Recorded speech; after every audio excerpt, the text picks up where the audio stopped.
Hey everyone, welcome back to the channel. It's been a little bit since I've done a full layout update and just a tour as well, and figured that we'll kill two birds with one stone and do that. But also I realized that the last year, October, was when I did an update as well, and figured, everything was kind of lining up. I've been trying to film this for a little bit now, and I've kept running into the small things here and there, but hopefully we can get it done this time. So this is the entrance of the layout room, and what you see, as you first walk in. And so let me get up under the layout and we'll start the tour over here on... Actually, we're going to go opposite of what I have been doing, and we'll start over here in the Clearfield area, which I'm calling this. And so let me get underneath the swing gate and we'll be back in just a minute. Okay, we're on the inside of the layout now, and like I said, we'll just start over here. We'll work from the back. This is what I'm calling Park City. Doesn't look anything like it. Really, the only reason I'm calling it Park City is the prototype building that this is based, this ore house back here, was based off of, was in Park City, and figured, I'm trying to loosely base things from northern Utah, and figured I'll just use the names that are there instead of trying to come up with them on my own. Working forward from that is this track that the maintenance away train is on. The plan is that will eventually go down under the layout and go to some hidden staging, quote unquote. It's not going to be hidden, but the track will be hidden to get there. It will be a 4% grade, but as you've seen with some of my trains, I normally like to run multiple engines with it. But this is also a 4% grade back here, and I can run a single engine, both 4-axle and 6-axle, up it with whatever cars would be there. So I'm not too worried with, this line going down where I'll have multiple engines. The other thing that I've done that you'll see here and there on the layout is labeled what the location is, which track it is. So like in this case, track 1, and then I have an arrow to represent that the track where the Jeep's at right now, or that Jeep 60 is at, is track 1, and then the other one is track 2. And then just as well as the travel of the layout, eventually that will all be condensed and put as control panels for the switches as well along the fascia. But I haven't gotten that far yet in what I want to control the Cotto switches with yet, so that's just temporary for now. The other thing is I've done some 3D printing recently, and printed off these little containers that have been converted to offices, and wanted those as to have a yard office there, and thought those worked really well. And let me rotate just a little bit more. I also printed off this black building that's back here. I still need to print the roof for it, but it's in a spot that I can, have it placed there, and it's a good placeholder. They look good, even though they're 3D printed. You can see some of the lines, but overall, I'm happy with how they look, so I'll probably just, paint them and call it good. The other thing is for my operations standpoint, this is a starting point, the Clearfield yard, and trains can go east or west from it. But just as a little side note for at least my operation scheme, that's one of the starting and termination points.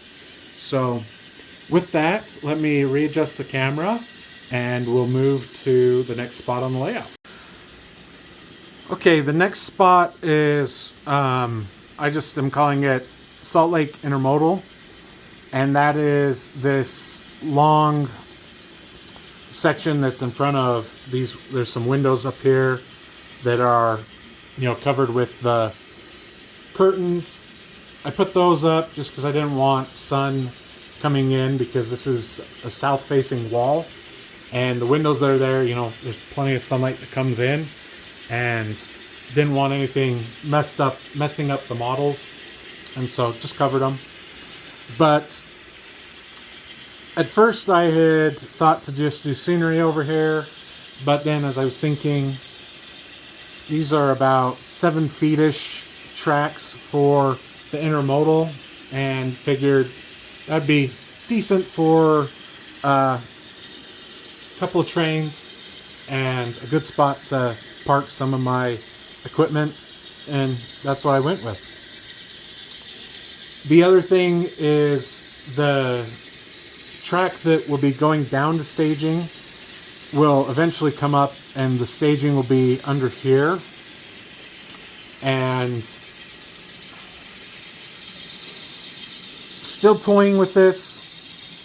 I've about talked myself into doing it, but I'm probably going to take the tracks, come around here, and do some additional track work and operations underneath the peninsula over on this side. We'll see how that goes, mainly because the only operations spot is back here at that lumberyard kit, and this is a good spot that I could add another person doing some operations and they'd be out of the way. But let me move the camera down just a little bit and we'll show that corner and then work our way up the peninsula. Okay, the corner I've discussed a bit. I still need to do more scenery down there, get some greenery up on the mountain. And just noticed that I've got a building out of place. The building that's there just opposite of that brick one actually belongs to the left of the brick one, but I was doing some track work over there and just didn't get it moved back yet. But then we come to the peninsula, which started this whole endeavor, which is actually the Salt Lake route track plan that Model Railroader did. And you could buy, I think you can still get it some places, but I haven't looked recently because I really don't need to. But I think someone was telling me they couldn't find it, but I don't know. But the scenery over here is probably 90% done. I think anything that's has scenery done to it is about like that. Just a few odds and ends, like I want to add more of these wire trees here, but for the most part, this is just supposed to be deserty, and I like how it looks, and there isn't really anything that I want to change scenery wise to it. So there's a train coming by, we'll let it go through, and then we'll move to the opposite side of the peninsula. Let me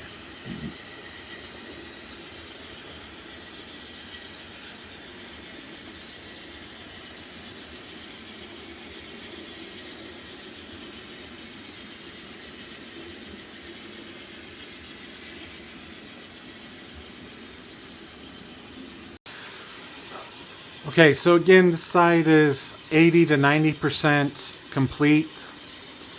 There's a little bit of operations that takes place over here. The grain silo that's there on the right, and then this little way station area that's here in the middle.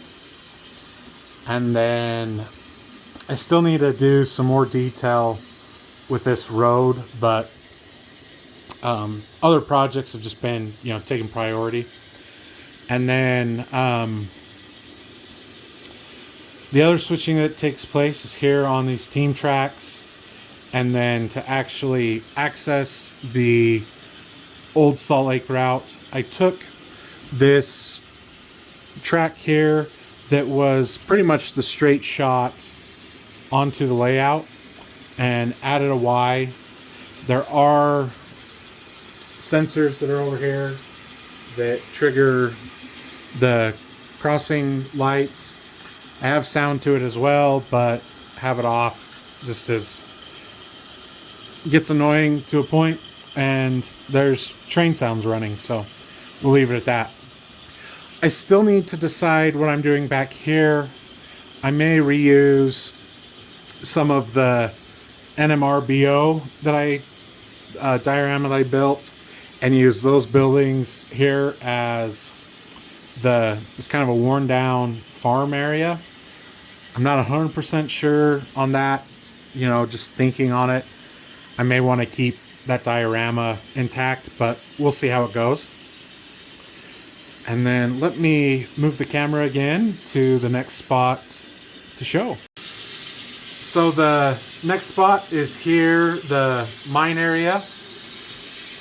I did some more work on this. That'll be another video showing what I did. I think I'll have that released, the following week that this comes out, the last week of October 2022, but we'll see. One thing, let me pause real quick, turn off the room lights and show the lights that are here on the mine itself. I left some of the multicolor LEDs that I have just as kind of a little bit of low light to help with it, but let me readjust just a hair. But here is what it looks like with the lights off. I'm really proud with this. I think it looks really cool. Of course I'm biased, but this is kind of the first thing that you see down the hallway as you enter the layout room. So I made sure to take a little bit more time than I normally would with it. But anyway, that is the mine spot. So let me readjust the camera to show the last section of the layout. Okay, here is the last spot on the layout. Since they're in frame, I have, oh, come on. There it is. There's my finger.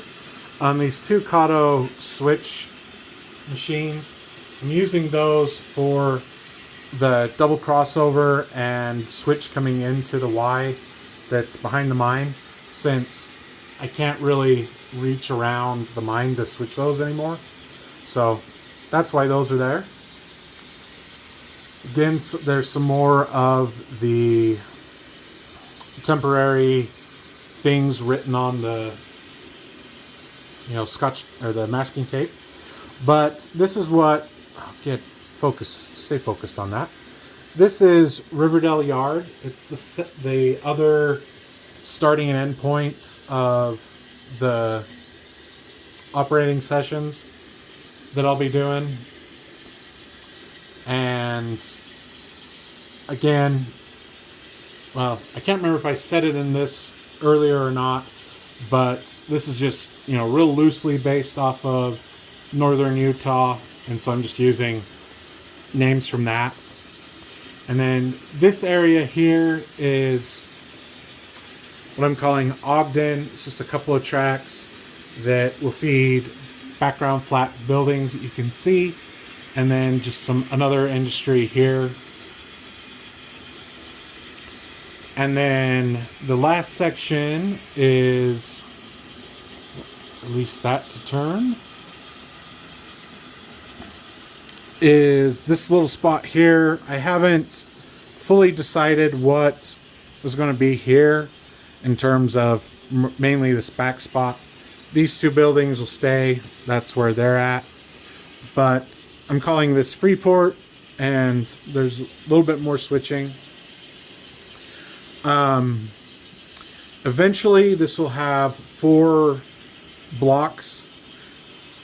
Currently I don't have that set up, as I'm just using a power cab, and to switch over I want to, once I really wire it correctly, well, not correctly, but wire it for the blocks themselves, I need to get circuit breakers, and we'll swap over to an SB5.